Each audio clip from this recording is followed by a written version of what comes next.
Assalamualaikum warahmatullahi wabarakatuh. Nama saya Anis Rahmawati, NIM T20177061. Di sini saya akan menjelaskan definisi 5.2 peubah acak diskrit berdimensi 2. Jadi, XY disebut peubah acak diskrit berdimensi 2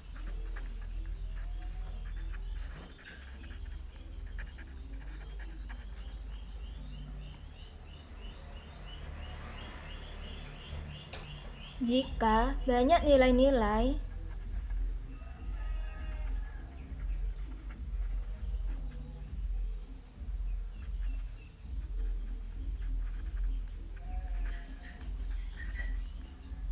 yang mungkin dari XY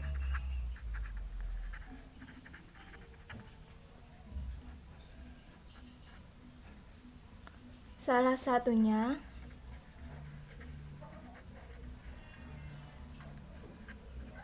berhingga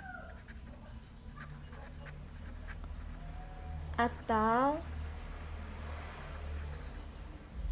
tidak berhingga,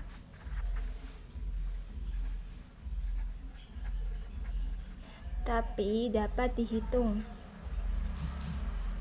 Untuk lebih jelasnya akan diberikan contoh oleh teman saya Hafidah. Mungkin itu saja dari saya. Kurang lebihnya mohon maaf. Wassalamualaikum warahmatullahi wabarakatuh. Baik, saya akan melanjutkan contoh peubah acak diskrit berdimensi 2. Sebuah kotak berisi 3 bola pingpong bernomor 1, 2, dan 3. Kemudian kita mengambil 2 bola pingpong secara acak dengan pengembalian. Dimisalkan peubah acak X menyatakan bilangan pada pengambilan bola pingpong pertama, dan peubah acak Y menyatakan bilangan pada pengambilan bola pingpong kedua. Ada 3 kemungkinan bola yang akan diambil pada pengambilan bola pingpong pertama, yaitu bernomor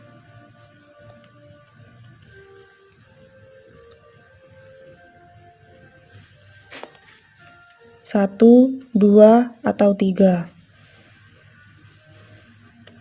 Jadi, nilai-nilai yang mungkin dari X adalah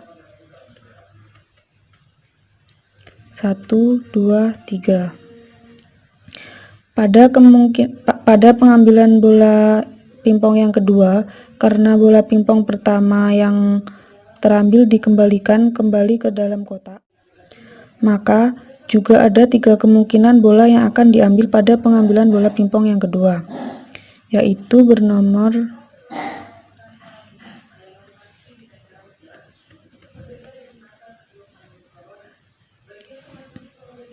1, 2, atau 3.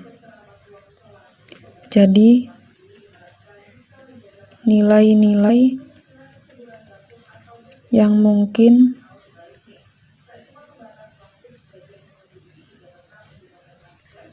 dari Y adalah 1, 2, 3.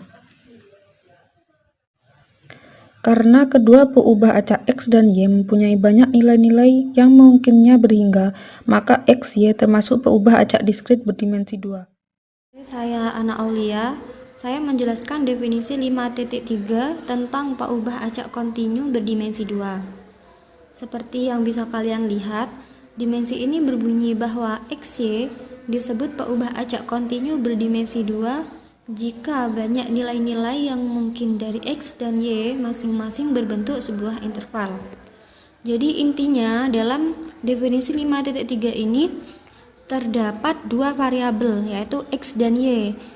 Yang kedua-duanya ini, masing-masing variabel ini memiliki atau membentuk sebuah interval.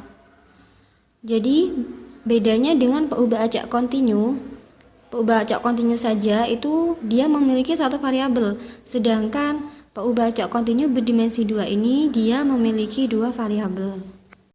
Assalamualaikum warahmatullahi wabarakatuh.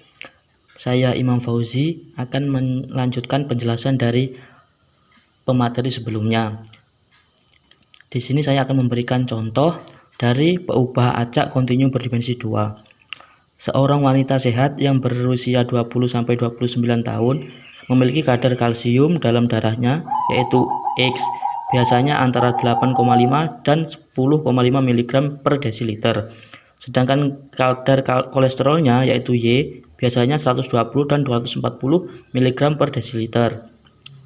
Karena X dan Y berbentuk interval yaitu 8,5 sampai 10,5 dan 120 sampai 240, maka dapat dinotasikan X lebih besar dari 8,5 dan X kurang dari 10,5 dan Y lebih besar dari 120 dan kurang dari 240. Karena X dan Y merupakan interval, maka X dan Y merupakan peubah acak kontinu berdimensi 2. Sekian penjelasan dari saya. Wassalamualaikum warahmatullahi wabarakatuh. Nama saya Khairul Ibad. Di sini saya akan menjelaskan tentang definisi 5.4 fungsi peluang gabungan. Jika X dan Y adalah dua peubah acak diskrit, maka fungsi yang dinyatakan dengan P X kecil dan Y kecil sama dengan P X besar sama dengan Y kecil, Y besar sama dengan Y kecil untuk setiap pasangan nilai X, Y kecil. Dalam daerah hasil dari X besar dan Y besar dinamakan fungsi peluang gabungan. Maksud dari fungsi peluang gabungan di sini adalah ketika X kecil dan Y kecil itu menyatakan peluang bahwa hasil dari X dan Y terjadi bersama-sama. Misal, X adalah banyak orang yang menonton TV.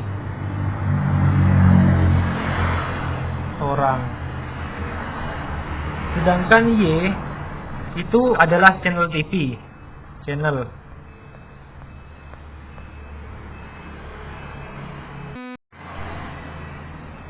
Dimana di sini kita misal ambil contoh X adalah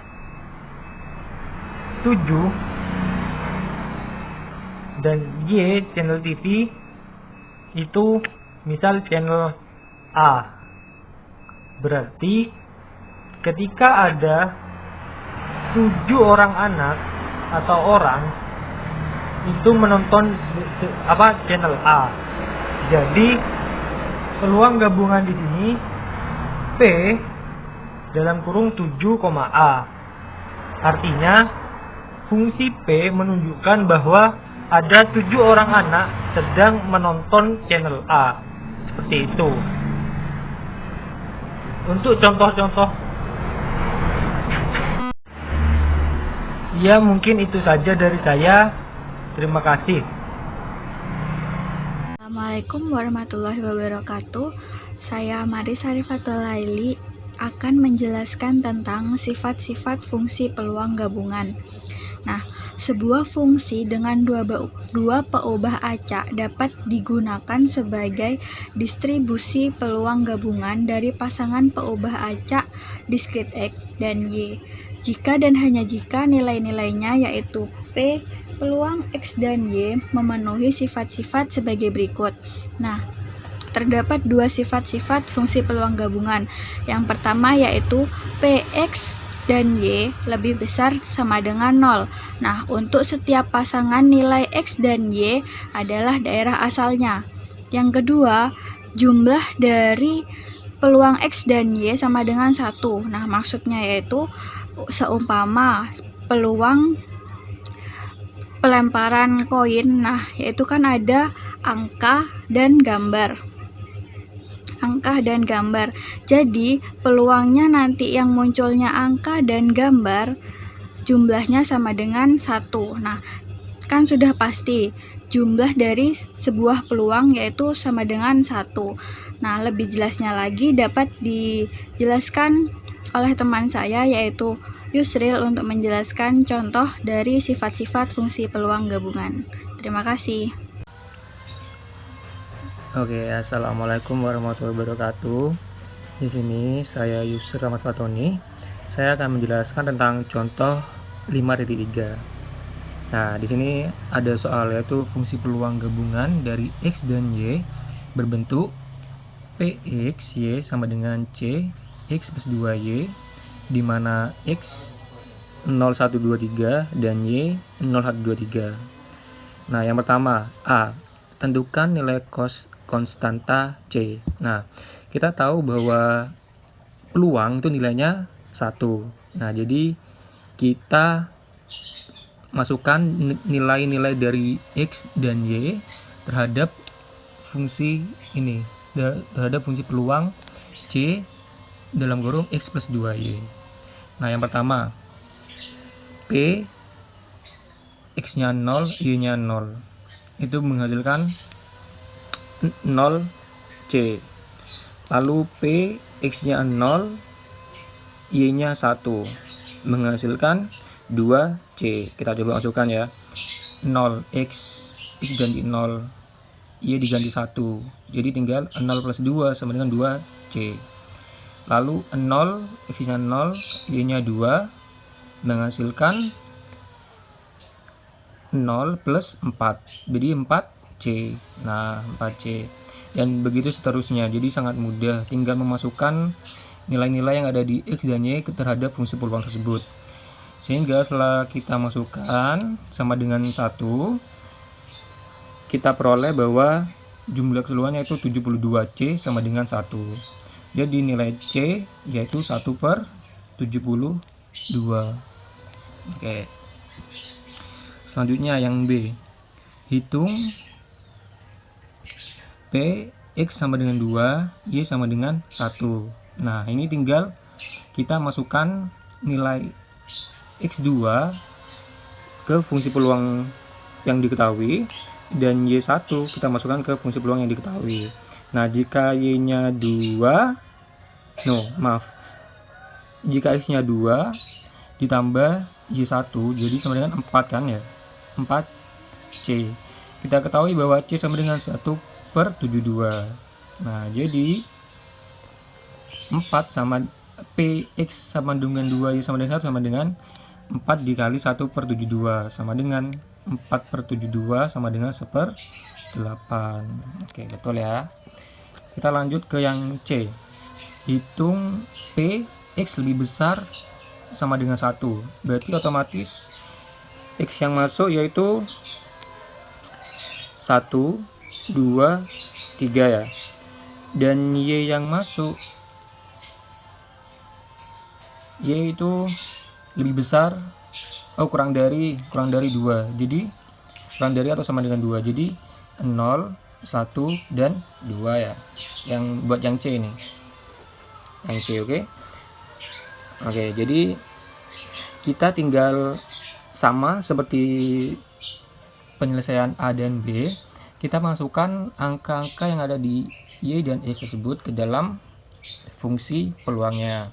Jadi 0 dan 1, 0, 2, 0, 3, 1, 1, 1, 2, 1, 3, 2, 1, 2, 2, 2, 3, sehingga diperoleh ada 9 gabungan lah.